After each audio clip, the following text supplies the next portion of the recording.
ಬಂಧುಗಳೇ, 29ನೇ ತಾರೀಕು ಭಾನುವಾರ ನಡಿಬೇಕಾಗಿದ್ದಂಥ ಎಸ್ಟಿ ಮೀಸಲಾತಿ ಸಭೆಯನ್ನು ಮುಂದೂಡಲಾಗಿದೆ. ದಾವಣಗೆರೆ ಜಿಲ್ಲೆಯಲ್ಲಿ ಚುನಾವಣಾ ಆಯೋಗದವರು ನೀತಿ ಸಂಹಿತೆ ಇರುವುದರಿಂದ ಈ ಸಭೆಯನ್ನು ಮುಂದೂಡಿ ಅಂತೇಳಿ ಜಗದ್ಗುರುಗಳಿಗೆ ಮನವಿಯನ್ನು ಮಾಡಿಕೊಂಡಿರೋದ್ರಿಂದ ಈ ಸಭೆಯನ್ನು 29ನೇ ತಾರೀಕು ನಡಿಬೇಕಾಗಿದ್ದಂಥ ಸಭೆಯನ್ನು ಮುಂದೂಡಲಾಗಿದೆ. ಇನ್ನು ಏಪ್ರಿಲ್ 11ನೇ ತಾರೀಕು 10ನೇ ತಾರೀಕು ದಶಮಾನೋತ್ಸವ ಕಾರ್ಯಕ್ರಮ ಆಗುತ್ತೆ, ಸಾಮೂಹಿಕ ವಿವಾಹ ಆಗುತ್ತೆ. ಅದರಾದ ನಂತರ 11ನೇ ತಾರೀಕು ಎಸ್ಟಿ ಮೀಸಲಾತಿಯ ಸಭೆಯನ್ನು ಸ್ವಾಮೀಜಿಗಳು ಕರೆದಿದ್ದಾರೆ. ಅಂದರೆ ಮುಂದೂಡಲಾಗಿದೆ, ರದ್ದಾಗಿಲ್ಲ, ಮುಂದೂಡಲಾಗಿದೆ. ಚುನಾವಣೆಯ ನೀತಿ ಸಂಹಿತೆ ಇರೋದರಿಂದ ಚುನಾವಣಾಧಿಕಾರಿಗಳು ಜಗದ್ಗುರುಗಳಿಗೆ ಭೇಟಿ ಮಾಡಿ ಮುಂದೂಡಿ ಅಂತ ಹೇಳಿರೋದ್ರಿಂದ ಚುನಾವಣಾಧಿಕಾರಿಗಳಿಗೆ ಅವರ ಮಾತಿಗೆ ನಾವು ಗೌರವಿಸಿ ದಿನಾಂಕವನ್ನು ಮುಂದೂಡಿದ್ದೇವೆ. ನಾನು ನಿನ್ನೆ ದಿವಸ ಕನಕ ಟಿವಿನಲ್ಲಿ 29ನೇ ತಾರೀಕು ಸಭೆ ಇದೆ ಅಂತೇಳಿ ಒಂದು ವಿಡಿಯೋ ಮಾಡಿದ್ವಿ. ಅದಕ್ಕೆ ಈಗ ದಿನಾಂಕ ಬದಲಾವಣೆ ಆಗಿದೆ. ನಿಮ್ಮ ಮುಂದೆ ಏನು ಏಪ್ರಿಲ್ 11ನೇ ತಾರೀಕು ಕನಕ ಗುರುಪೀಠದಲ್ಲಿ ದಶಮಾನೋತ್ಸವ ಕಾರ್ಯಕ್ರಮದ ಮಾರನೆಯ ದಿವಸ ಈ ಸಭೆ ನಡೆಯುತ್ತೆ ಅಂತೇಳಿ ನಿಮ್ಮೆಲ್ಲರಿಗೂ ತಿಳಿಸೋದಕ್ಕೆ ಇಷ್ಟಪಡ್ತೇನೆ. ಎಸ್ಟಿ ಮೀಸಲಾತಿ ಅನ್ನೋದು ಕುರುಬರ ಜೀವನ ಭವಿಷ್ಯದ ಪ್ರಶ್ನೆ. ನಮಗೆ ಇದು ಒಂದೇ ಒಂದು ವಿಚಾರ, ಇಡೀ ಕುರುಬರಿಗೆ ಇರುವಂಥದ್ದು ಒಂದೇ ಒಂದು ವಿಚಾರ, ನಮ್ಮ ಮುಂದೆ ಇರುವಂಥದ್ದು ಒಂದೇ ಒಂದು ಆಯ್ಕೆ, ಅದು ಬಿಟ್ಟರೆ ಬೇರೆ ಏನೂ ಇಲ್ಲ. ಈ ಸಮುದಾಯವನ್ನು ಕಾಪಾಡುವಂತಹ ಶಕ್ತಿ ಇರುವುದು ಒಬ್ಬ ವ್ಯಕ್ತಿ.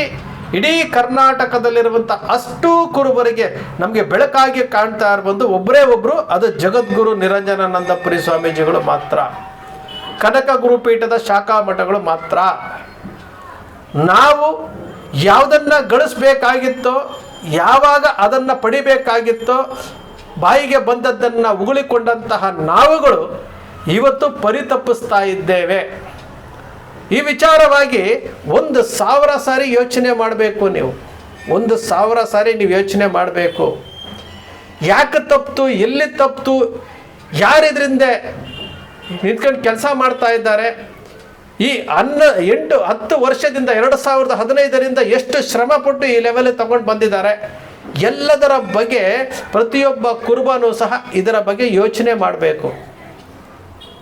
ಇಲ್ಲಿ ಯಾರಿಗೂ ಸಹ ವೈಯಕ್ತಿಕ ಲಾಭ ಇಲ್ಲ. ಈ ವಿಚಾರದಲ್ಲಿ ಸಮಾಜ ಇವತ್ತು ಅಧೋಗತಿಯತ್ತ ಹೋಗ್ತಾ ಇದೆ. ಅಟ್ರಾಸಿಟಿ ದೌರ್ಜನ್ಯಗಳು ಜಾಸ್ತಿ ಆಗ್ತಾ ಇದೆ. ಈ ಸಮುದಾಯಕ್ಕೆ ನಮಗೆ ಜೀವ ಮಾಡ್ಕೊಳ್ಳೋದಕ್ಕೆ ನಮಗೆ ಉಸಿರು ಬೇಕು, ಆಕ್ಸಿಜನ್ ಬೇಕು. ಆ ಆಕ್ಸಿಜನ್ ಯಾವುದು ಅಂತಂದ್ರೆ ಅದು ಎಸ್ಟಿ ಮೀಸಲಾತಿ ಮಾತ್ರ.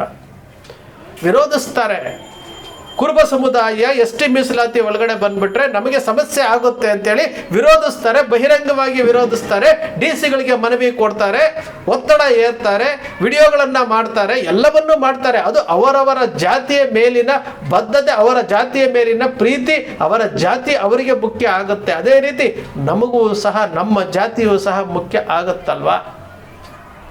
ಈ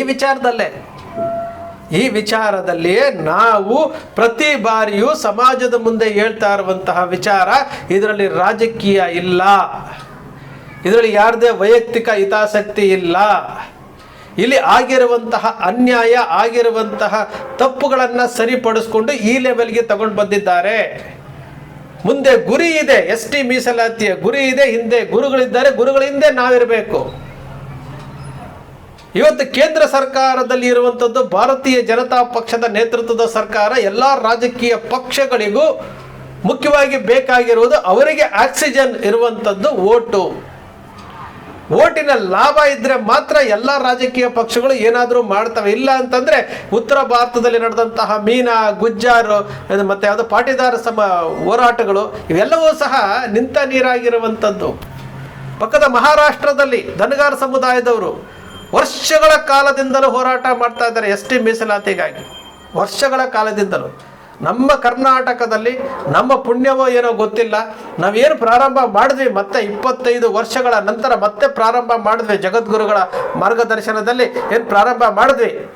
ಎಷ್ಟು ಬೇಗ ನಮ್ಮ ಮನವಿಗಳು ಸರ್ಕಾರಗಳಿಗೆ ಮನವಿಗೆ ತಲುಪಿತು, ಒತ್ತಡ ಏರಿದ್ವಿ, ಬೇಡಿಕೆಗಳನ್ನು ಪುರಸ್ಕಾರ ಮಾಡಿದ್ರು, ಕುಲಶಾಸ್ತ್ರೀಯ ಅಧ್ಯಯನ ಆಯಿತು, ಎಲ್ಲವೂ ಆಗಿ ಇವತ್ತು ಕೇಂದ್ರಕ್ಕೆ ಶಿಫಾರಸಾಗಿ ಕೇಂದ್ರದ ಅಂಗಳದಲ್ಲಿ ಇವತ್ತು ಆ ಮೀಸಲಾತಿಯ ಫೈಲ್ ಇದೆ ಅಂತಂದರೆ ಎಲ್ಲೋ ಒಂದು ಕಡೆ ರಾಯಣ್ಣ ನಮ್ಮ ಹಿಂದೆ ನಿಂತ್ಕೊಂಡು ಕೆಲಸ ಮಾಡ್ತಾ ಇದ್ದಾನೆ. ನಮ್ಮ ನಡೆಯನ್ನ ನೋಡಿ ಮಹಾರಾಷ್ಟ್ರದವರು ಸಹ ಫೋನ್ ಮಾಡಿ ಯಾವ ರೀತಿ ಆಯಿತು, ಏನಾಯಿತು, ಪ್ರಕ್ರಿಯೆಗಳು ಕೇಳುವಂತಹ ಹಂತಕ್ಕೆ ಹೋಗಿದೆ. ಇದೇ ಬದ್ಧತೆಯಿಂದ ಕೆಲಸ ಮಾಡ್ಬೇಕು ನಾವು. ಯಾರೋ ಬರ್ತಾರೆ ಹೋರಾಟದ ದಾರಿ ತಪ್ಪಿಸೋದಕ್ಕೆ, ಯಾರ್ಯಾರ ಜೊತೆ ಮಾತನಾಡ್ತಾರೆ, ಸಮುದಾಯದಲ್ಲಿ ಭಿನ್ನಮತ ಮೂಡಿಸ್ಬೇಕು, ಸಮುದಾಯದಲ್ಲಿ ಡಿಸ್ಟರ್ಬ್ ಮಾಡಬೇಕು, ಇದನ್ನು ಯಾರನ್ನು ಹಿಡ್ಕೊಂಡು ಏನು ಕೆಲಸ ಮಾಡಿದ್ರೆ ಎಲ್ಲವೂ ಆಗಿದೆ. ಎಲ್ಲವನ್ನು ಮೆಟ್ಟಿ ನಿಂತು ಇವತ್ತು ಈ ಹಂತದವರೆಗೂ ಬಂದಿರುವಂಥದ್ದು. ವೈಯಕ್ತಿಕ ಪ್ರತಿಷ್ಠೆಗಳನ್ನು ಪಕ್ಕಕ್ಕೆ ಇಟ್ಟು ಬಿಡಬೇಕು. ವೈಯಕ್ತಿಕ ಪ್ರತಿಷ್ಠೆಗಳನ್ನು ಪಕ್ಕಕ್ಕೆ ಇಟ್ಟು ಸಮುದಾಯ ಅಂತ ಬಂದಾಗ ಸಮುದಾಯ ಅಷ್ಟೇ. ಇಲ್ಲಿ ಯಾರು ದೊಡ್ಡವರಲ್ಲ, ಇಲ್ಲಿ ಯಾರು ಚಿಕ್ಕವರಲ್ಲ. ಸಮುದಾಯ ಅಂತ ಬಂದಾಗ ಮುಖ್ಯಮಂತ್ರಿ ಕುರ್ಚಿಯಲ್ಲಿ ಕೂತಿರುವಂಥ ಸಿದ್ದರಾಮಯ್ಯನವರು, ಈಶ್ವರಪ್ಪನವರು, ವಿಶ್ವನಾಥ್ ಅವರು, ರೇವಣ್ಣವರು, ಜಗದ್ಗುರುಗಳು, ರಾಜು ಮೌರ್ಯ ದಾವಣಗೆರೆ, ರುದ್ರಣ್ಣ ಅವರು ಎಲ್ಲರೂ ಸಹ ಒಂದೇ. ಅವರವರ ಕ್ಷೇತ್ರದಲ್ಲಿ ಅವರವರು ಸಾಧನೆ ಮಾಡಿಕೊಂಡು ಅವರು ಬೆಳೀತಾ ಇದ್ದಾರೆ. ಸಮುದಾಯ ಅಂತ ಬಂದಾಗ ನಾವೆಲ್ಲರೂ ಒಂದೇ, ನಾವೆಲ್ಲರೂ ಒಂದೇ ಅಷ್ಟೇ. ಅಷ್ಟು ಬಿಟ್ಟರೆ ಬೇರೆ ಯಾವುದೂ ಇಲ್ಲ, ಬೇರೆ ಯಾವುದು ನಮ್ಮ ಮುಂದೆ ಇರಬಾರ್ದು.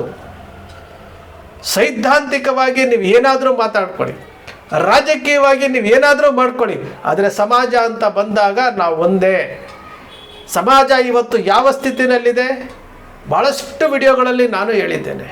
ಯಾಕೆ ಹೇಳಿದ್ದೀನಿ ಅಂತಂದರೆ, ಕೊನೆಯ ಪಕ್ಷ 100 ಜನದಲ್ಲಿ ಒಬ್ಬರಾದರೂ ಹೌದು ಇವನು ಹೇಳ್ತಾ ಇರುವುದು ಸತ್ಯ ಇದೆ, ಇವನು ಹೇಳ್ತಾ ಇರೋದ್ರಲ್ಲಿ ಅರ್ಥ ಇದೆ, ನಾನು ಕ್ರಾಸ್ ಚೆಕ್ ಮಾಡ್ಕೊಂಡಿದ್ದೀನಿ, ನಮ್ಮ ಸಮುದಾಯ ಶೈಕ್ಷಣಿಕವಾಗಿ, ಆರ್ಥಿಕವಾಗಿ, ಔದ್ಯೋಗಿಕವಾಗಿ, ರಾಜಕೀಯವಾಗಿ ಈ ಹಂತಕ್ಕೆ ನಮ್ಮ ಜಿಲ್ಲೆಯಲ್ಲಿ, ನಮ್ಮ ತಾಲೂಕಲ್ಲಿ, ನಮ್ಮ ಗ್ರಾಮದಲ್ಲಿ ಇದೇ ರೀತಿ ಪರಿಸ್ಥಿತಿ ಇದೆ, ನಮ್ಮ ಮೇಲೆ ಅಟ್ರಾಸಿಟಿ ದೌರ್ಜನ್ಯಗಳು ನಡೀತಾ ಇದೆ, ನಾವು ಸಹ ಜಾಗೃತರಾಗಬೇಕು, ಸಂಘಟಿತರಾಗಬೇಕು, ಅವ್ರು ಹೇಳ್ತಾ ಇರೋದು ಸತ್ಯ ಇದೆ, ಮಠದ ಅಡಿಗೆ ಬರಬೇಕು ನಾವೆಲ್ಲನೂ ಅಂತೇಳಿ ಅವರ ಮನಸ್ಸಿನಲ್ಲಿ ಬಂದರೆ ನಿಮ್ಮ ಕನಕ ಟಿ ವಿನಲ್ಲಿ ನಾವು ಮಾತನಾಡ್ತಾ ಇರೋದಕ್ಕೆ ಒಂದು ಸಾರ್ಥಕತೆ ಭಾವ ಬರುತ್ತೆ ನಮಗೆ.